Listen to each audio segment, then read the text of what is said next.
Don't always pay attention. Okay. All right. Hold on one second. Okay. So hello, everybody. Welcome. Another week. I just cannot believe how fast the time goes. I feel like I see you every other day. It feels like we meet, there's one day off, it's Shabbos, and then it's Tuesday again, which is a wonderful schedule. I love getting to see you so frequently, but it's really quite amazing as we are barreling through the time of Elul. We are.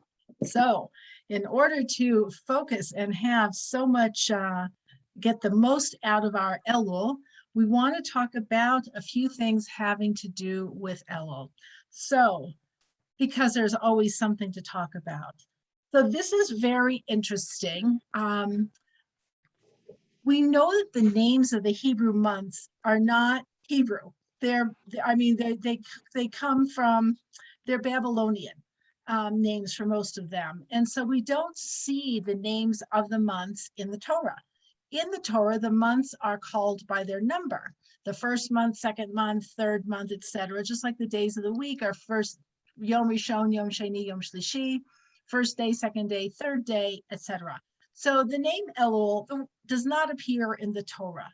However, it does appear from our wonderful translator whose name is Onkelos. I don't know if you're familiar with Onkelos, but he is a translator. If you have I'm just going to hold this up. You won't be able to see it, but you can kind of see it. In this Chumash, the Hebrew is in the big print, and then in the margin next to it is Aramaic, and that's how the Torah used to be translated, because the people spoke Aramaic, and so that's a translation. So even though you and I don't speak Aramaic, in fact, our Aramaic may be even worse than our Hebrew, the Aramaic is included because Onkelos is considered the primary translator. As we know, every translation has an aspect of interpretation to it. So there's always an aspect of interpretation in any translation, whether it's into English or Spanish, whatever it is, there's going to be some aspect of interpretation. So Onkelos's translation of words into the Aramaic already conveys some sort of something in the realm of interpretation. So people will quote his translation, not the same as if it was the word of the Torah, but something worth looking at. So in his translation, there is a reference to a word that is connected to the word Elul. And so we're going to talk about it in the specific context. I'd never heard this before because I don't know Aramaic, except actually we all know some Aramaic. If you know Yehei Shmei Rabbah Mevorach, Yikadal V'Yikadash Shmei Rabbah, that's Aramaic. And when you have things that are sometimes very difficult to pronounce, it's because they're in Aramaic as opposed to Hebrew. And your brain recognizes the difference. And so it's like, even though it's Hebrew letters, it's harder to say. Okay, so in Parsha Shalach, which happens to be my birth Parsha, so I have a special connection to it, but it's a Parsha that's important to all Jewish people because this is the Parsha of the spies, of the 12 spies being sent into the land of Israel to spy out the land, to tour the land, to come back with a report. We all, I think, know how that turned out, which was not so good.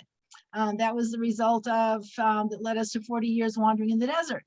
There were 2 spies who came back with a positive report. That was Caleb and Joshua, and the other 10 came back with a negative report. So let's take a look at the very opening. If you have a Chumash, it's on page 799. If not, it's chapter 13, verse 1. It says, Hashem spoke to Moshe saying, send forth men, if you please, and let them spy out the land of Canaan that I give to the children of Israel.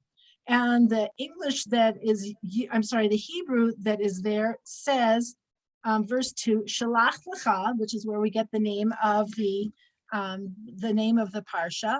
Hold on one second, I just lost Della. Okay. Oh, she came, okay.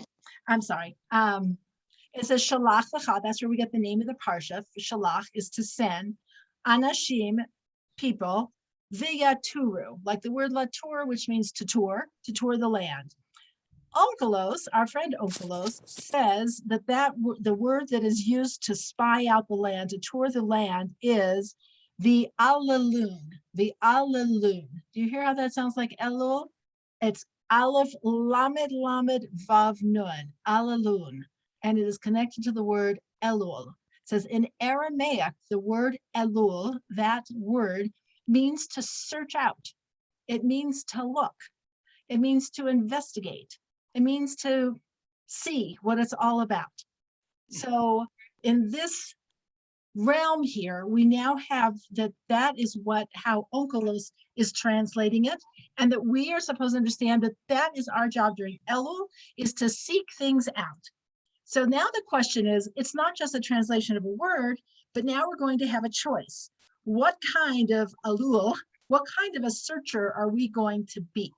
Are we going to be like the 10 spies who came back with the negative report? Or are we going to be about the spies that came back with the positive report?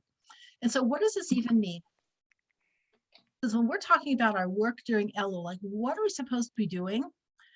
Is we could spend time going over all the things that we've done wrong. We could be the ones searching out for all my mistakes, everything I did wrong, and there may be a place for that. But how about doing it from the Caleb and Joshua place, which is, what did I do right?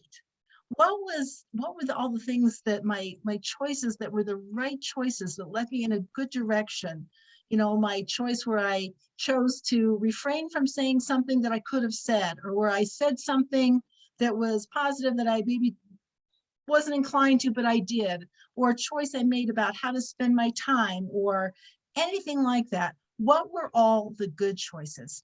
And when I focus on being that kind of a spy, tourist in my own life, it says it leads me to a place of joy and happiness.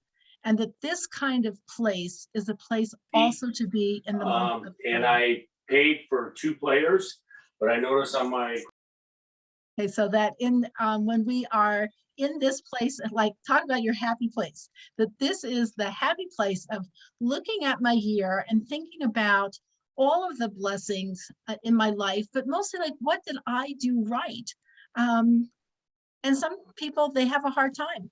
You know, you say to somebody, and women tend to have more of difficulty with this, of, write down 3 things that are really great about yourself, that you really admire and appreciate. And people are like, well, I don't know. It's kind of embarrassing. I don't know. And then you say, write down 3 things that are real challenges for you that you see as weaknesses. And it's like, okay, immediately I can write that down. It's like, that's not good. It says that we need to be as up to date and aware and informed of what our strengths are and what our good actions have been as the places that we've had shortcomings, because we need to use those positive things that we've done in order to help us through the challenges. If we don't have a sense of what our strengths are, what our good decisions have been, what our correct choices have been, then we're operating at a real disadvantage and a deficit. We want to see, and this is the only place in the Torah where we have this specific connection to the word Elul, is from Onkelos talking about these spies. So what are the categories of things that we have done right? So this is in our actions of things in all realms. The things between me, myself, and I. What choices have I made for myself? That was really a good choice. That was a really good choice that I made. I chose to come to a class. I chose to help a friend. I chose to make a phone call. I chose to whatever it might be. It's like, that was really a good choice. It could be with other people. It can be with Hashem. It can be in any realm that we see fit, but that we're supposed to explore the whole thing. The other connection is that the spies were in the land of Israel for 40 days. So those spies, that's how we got the 40 years in the desert. It was 1 year for each day. So those 40 days of the spies should be like ring a bell, that's our 40 days of Teshuvah, also from Rosh Chodesh Elul to Yom Kippur. It's the same thing. Now, how hard is it to stay positive? We know how hard it is. We know that God changes Joshua's name from Hoshea to Yehoshua, adds a yud, adds the letter of God's name to his name to strengthen him so that he's not overly humble and he doesn't fall prey to the negative side. And Kalev went to pray at the Ma'arat HaMachpelah. He went to pray at the tomb of Abraham, Isaac, and Jacob, Sarah, Rebecca, and Leah in order to gain strength. And these were great tzaddikim, great righteous people. How challenging is it to stay on the positive side? So I think it's also interesting when it talks about the ratio, because you read things like about parenting or management, and they say for every critical remark that you need to make to a student, an employee, or to somebody, there should be 10 positive. Okay, there need to be 10 positive, otherwise you're going to discourage the person. And that we are all very, not that we're fragile, we're very susceptible to negativity. And the 10 spies, instead of being 10 positive, was like 10 negative. How are Joshua and Caleb standing up to the negative? How do we stand up to the negative? How do we stand up to a negative perception of ourselves, negative perception of other people, negative perception of our circumstances? It's not so easy. It says we need to pray. We need to pray for help to see that which is positive in ourselves and in our lives, because it doesn't necessarily come naturally. We think like, oh, well, if I had more secure upbringing, if I had, better teachers, if my parents would have been better, if my life would have gone more smoothly, then I would have been okay. It's like, no, you wouldn't. Like, it's the natural thing. It's the natural thing to be more inclined to the negative. It took extra effort to lean on the side of the positive. So we are learning from those spies, from those lulés, for those people who, I'm sorry, Alaluns, those Elul type people, of how to go about our search during the month of Elul. And it's interesting that it's a 40-day period of time. This is not like, yeah, I thought about it for 10 minutes and I came up with my list. This is a real exploration. This is more like a therapy session. This is a 40-day introspective process where we really can think about what it is we're doing and what it is we have done. So I may have talked about it. I apologize if I did. I wrote about it in the email, if you saw it. I don't know if you did see it, from the Jewish Experience, but I wrote about my phone. I don't know if anybody of you saw that. I wrote about my phone. When I first got my phone, when I would write a text message, and I would start to say Shabbat or Good Shabbos, capital SHA always got filled in with the word Shahid, which is an Islamic martyr. And I'm not sure why it was factory programmed to come up with Shahid, but it took a lot of times for me overwriting it and putting in Shabbat and Shabbos. So now when I go to type a message and I want to say Shabbat Shalom, I put in SHA and it fills in Shabbat. And then if I do SHA again, it says Shalom. And it now knows me. It's learned what I do. And if I put in a BS, there's a lot of things that people could be putting in BS and it would turn out not so good. But mine turns into B'sha'a Tova, which means it should be at a good time. And it's what you say when you find out that somebody is pregnant or they're going to be experiencing something good in the future. B'sha'a Tova, it should be at a good time. And REF is Refuah. And then if I type in Refuah, the next thing that comes up is Shlema.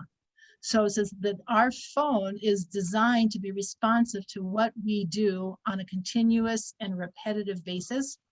And that is part of what we're supposed to be looking at during the month of Elul is, what are the things that I do all the time that have become so habituated that I don't even have to think?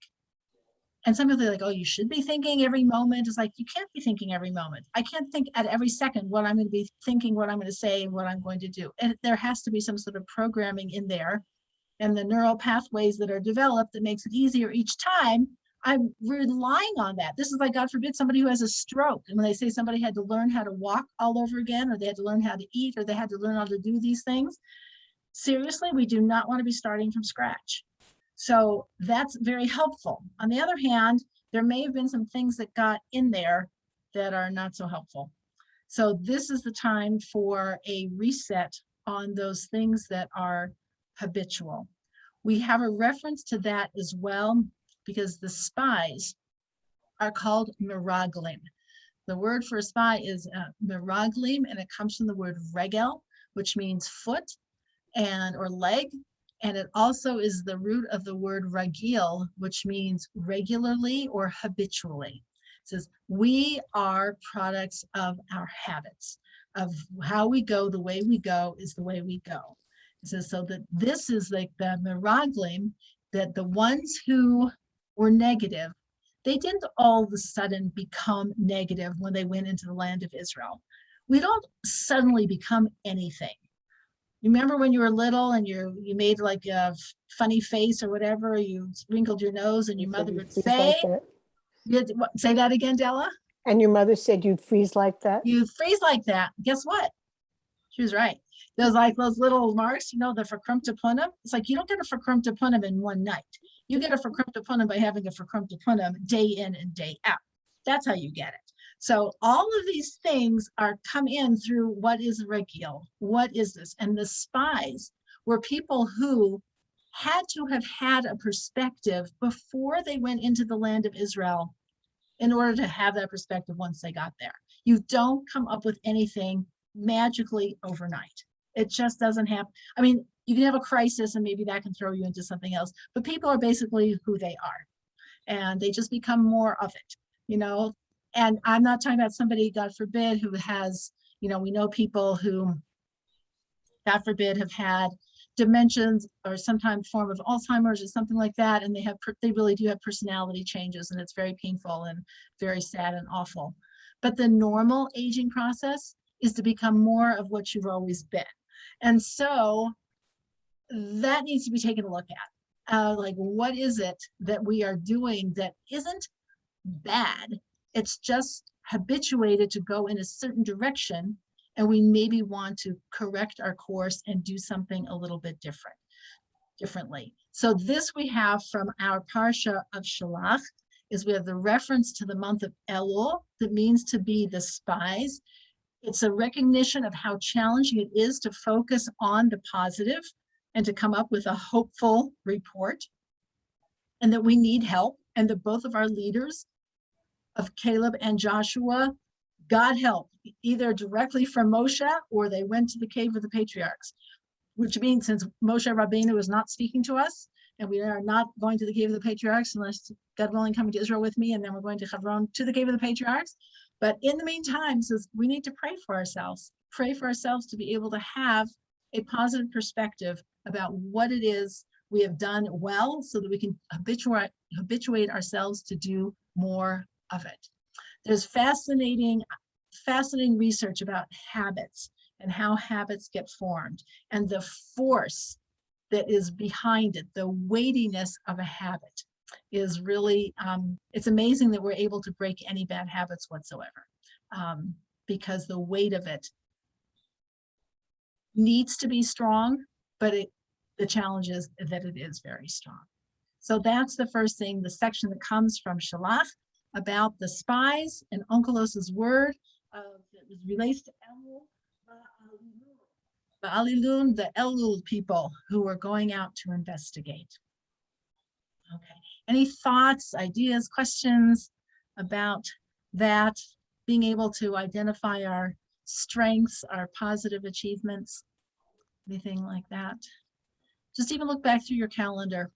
This has been such a weird year. I don't know if anybody else is experiencing this, but I feel like I have no frame of reference for anything. I don't know if something happened in the beginning of 2021, if it happened in 2020, the end of 2019.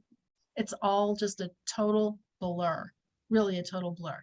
So just looking back at my calendar, I'm like, oh, I forgot all about that.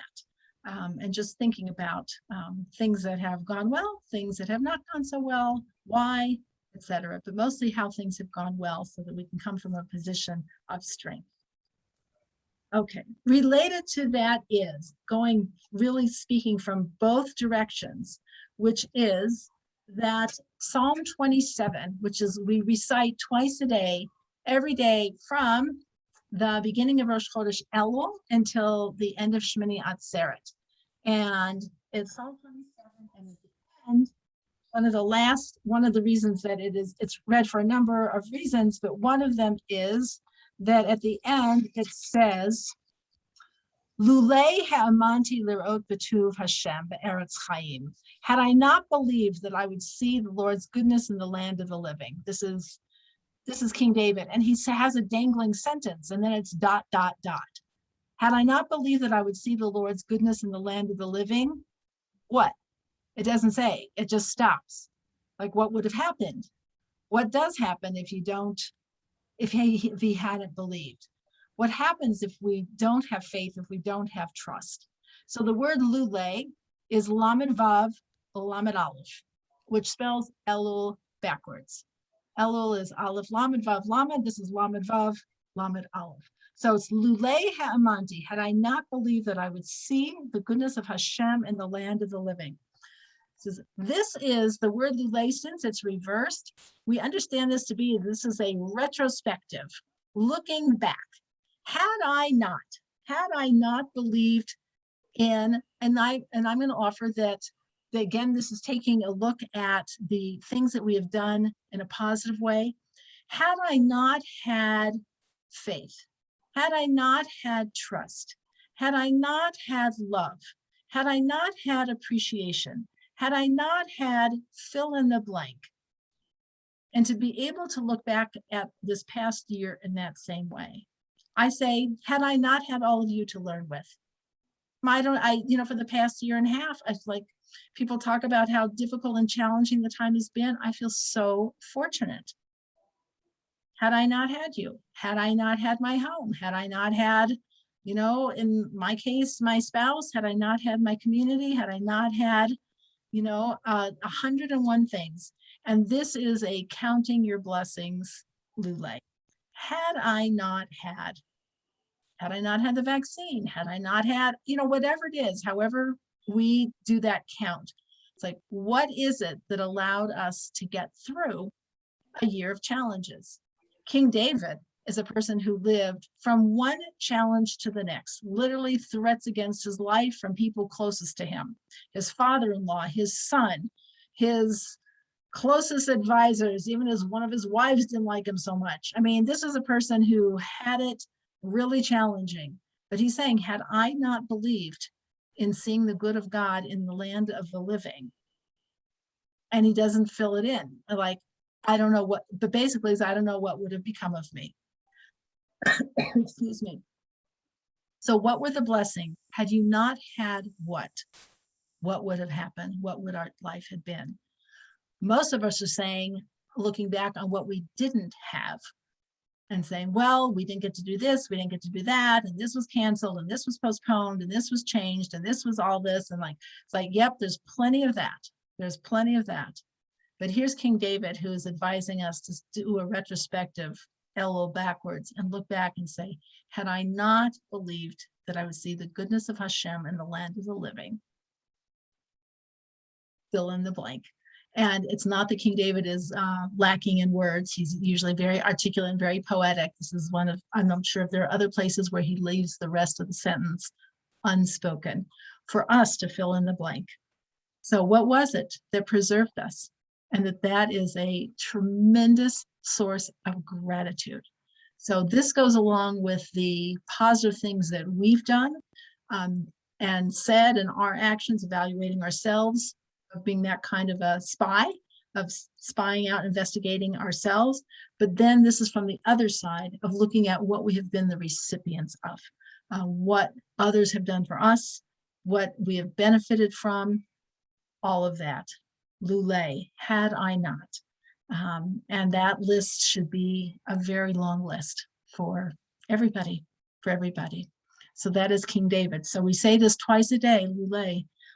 I even like the way it sounds like, it kind of sounds like lulav to me, Lule, but Lule Hamanti, if I wouldn't have believed it. And I think even positive thoughts and beliefs that you've had about the future. Had I not had a positive outlook about, I don't know, that there would be a medical advances, had I not had a positive outlook about, I don't know, anything that, that God runs the world, had I not had a, a basically cheerful disposition, all of these things, had I not had these things, I don't know what I would be. So this is the time that we're supposed to focus on. This is in the month of Elul, is focusing on this. So we can see that there's so much to do during the month of Elul. It's really kind of mind-boggling, focusing on the things that are the challenges, focusing on the good things, and that the place that we're trying to get to also is the place of loving Hashem. That if we go back to, again, that Elul is the acronym of Ani l'Dodi v'Dodi li, I am to my beloved, and my beloved is to me. That this state of belovedness is to feel beloved. It's like, how do you feel beloved? You feel beloved when you think about everything that your beloved has done for you. Like, I feel so loved. And that's where we're trying to get to, is I feel so loved. There's even a halacha that says that if you do something good for your friend, that you need to tell them that you did it, because the action is designed to bring you close together. So even though we have a thing that can do things anonymously, that's for tzedakah. That's not an act of love for your friends. If you do something kind for your friend, you should tell them, because it's meant to bring you together. It's not meant to be just a general action. So when we go through and do an accounting of, like, these are all the things that Hashem has done for me in my life and in the world, it says it makes us feel closer to this Dodi, this beloved person. I did hear something kind of funny that I'll just share with you. That the reference to Dodi li v'ani l'Dodi v'Dodi li, I'm to my beloved and my beloved is to me, that it doesn't say I am to my spouse and my spouse is to me. It says Dodi, to my beloved. And it doesn't use spouse language. It says, because, as we know, a spouse relationship is conditional. A spouse relationship is conditional. If the relationship's not working out, you can have a divorce, which you should if it's not working out. However, it says divorcing God isn't an option, and God divorcing us isn't an option. So the word that is used is beloved, but there's another kind of interesting twist, which is that the word Dode means uncle. So it's really, my uncle is to me as I am to my uncle as my uncle is to me. And it's like, what does that mean? It says, an uncle, says that relationship is not severable. That's not a spouse relationship. Your uncle stays your uncle. Now, you could not talk to them or whatever, but your uncle is your uncle. You don't, that relationship is not divorceable. So actually, it's kind of funny. I mean, it wasn't funny. We had a family member many, many years ago who did get divorced, and our kids were trying to figure out, like, who's still in the family, like, who is in the family, and they weren't quite sure. And then our 4.5-year-old grandson, this was a couple of weeks ago, I don't know if I shared this with you, he asked our daughter, he said, am I married? He's 4. And she was like, no. So we wanted to, like, he said, but you and daddy are married? It's like, yes, we're married. But it was kind of like, well, then, like, how do I fit into the picture? Like, well, what am I? Like, how am I connected to you? So am I married to you? So anyway, he was just trying to figure out. And then he decided that he wants to marry my husband, his grandfather. He goes, I think I'd like to marry Opa. So it's very sweet, because he knows it's like, that's like how you get connected to somebody. So so she said, we had to explain, it's like, you don't really think about this, that a child doesn't necessarily know. Well, the way you get related to somebody is because you're born from them. You're like, that's like a given relationship.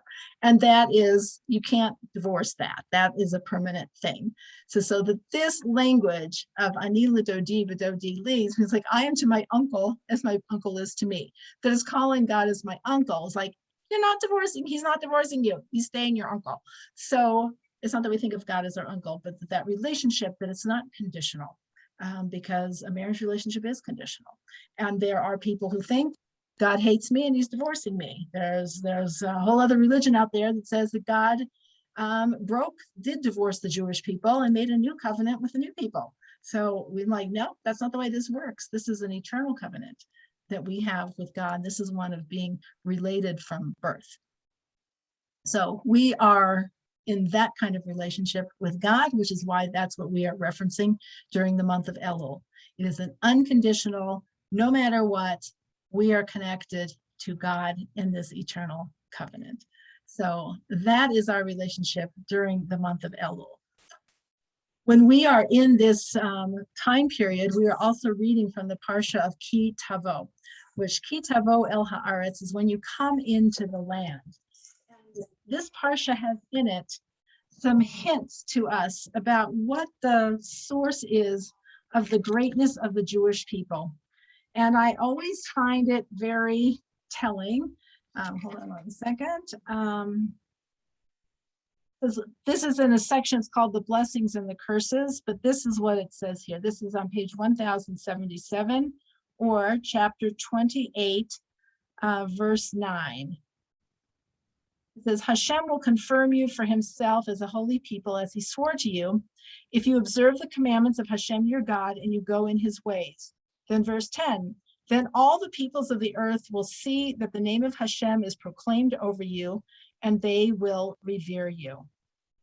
And it goes on to talk about the blessings for the Jewish people, that we shall lend to many nations, but we will not need to borrow, and that we shall be like a head and not the tail, which is where we get from on Rosh Hashanah eating the head of the fish and not the tail of the fish, that we should be like the head and not the tail. But I think it's interesting that our big claim to fame, our big prize, is not we take over the world. It doesn't say, and if you do all this, you get to take over the world. It says they will revere you. That is what we are looking for. Is like we will be revered. And that is what will happen. And that is the goal of the Jewish people, because it is through other people's reverence of the Jewish people for being the people who God has named rests on us. It doesn't say because God chose you. It says when others see that God's name is on you, that we are the embodiment of the Torah and the mitzvot, that others will revere us. And when they do, they will be able to benefit from the light that we have to shine on them. So it doesn't say you will be controlling the world. It doesn't say that you're going to be, the winners of everything. It doesn't say any of that. And there are a lot of other belief systems out there for other folks that it's called triumphalism. And people accuse the Jewish people of being triumphalistic. And it's not a triumph. It is a place of reverence and appreciation. And it's for the benefit of the very people who will revere us. But the key to it is our performance of the Torah and mitzvot. So that is in this week's Parsha as well, in KiTavo. It says that's the path. So that's what we are evaluating ourselves against is where are we in that? And how much of the covenant are we in keeping with, and where do we need to kind of fill in some gaps and strengthen some places?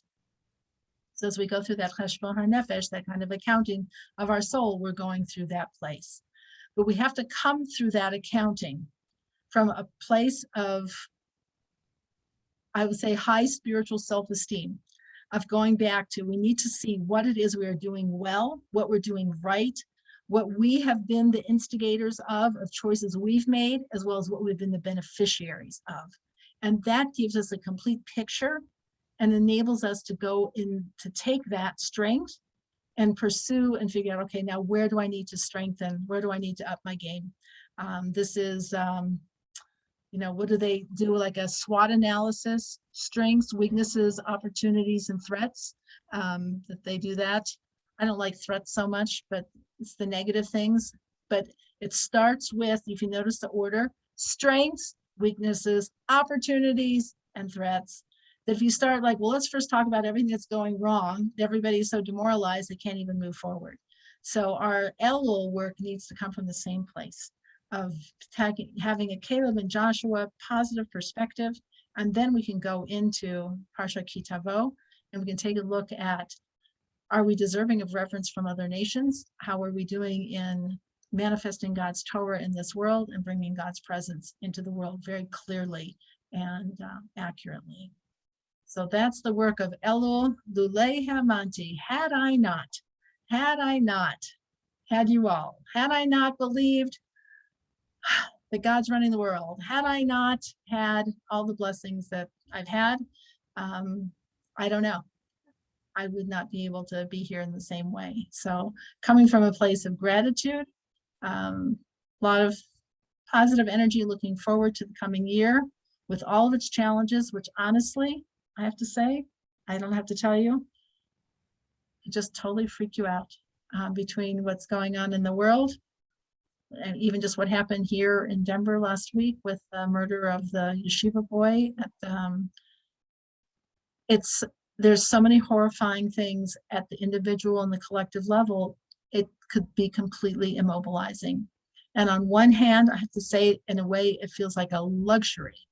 It is a luxury to be able to sit and have spiritual reflection, because some people are just trying to stay alive and fleeing for their life. It is a privilege. It is a privilege to go through the process that we have at our fingertips, and we should embrace it. So that is what I wanted to share with you today. Thank you for sharing it with me, and I look forward to seeing you next week. Oh, before I want to close, I want to say, I want to thank Della Levy for once again sponsoring and help sponsor our Tuesday class in memory of her wonderful sister. So thank you very much, Della. And as we start the new year, we'll be also anybody else who would like to sponsor in honor or in memory of someone, really appreciate it. And of course, all the learning that we do in memory or in honor of different people is an addition, is an elevation for their neshamas if they are no longer in this world, and is a strength for them if they still are in this world. So let me know if you would like to participate and be part of this coming year of 21-22 class of our Tuesday Words of Wisdom. All right, ladies, have a good week, and I'll see you next time. Thank you, Ellen. It was very. Thanks, Ellen. great. Thank you. My pleasure. Bye, Thanks for Ellen. joining Thank me. you. Bye, Take care. Mindy. Bye, Thank Marcia. Bye, Lynn. Bye. Susie. Take care. Hello and Thanks. goodbye, Dorothy and Dorothy. Thank you, All right. thank you. Bye, Everybody Dorothy. stay well.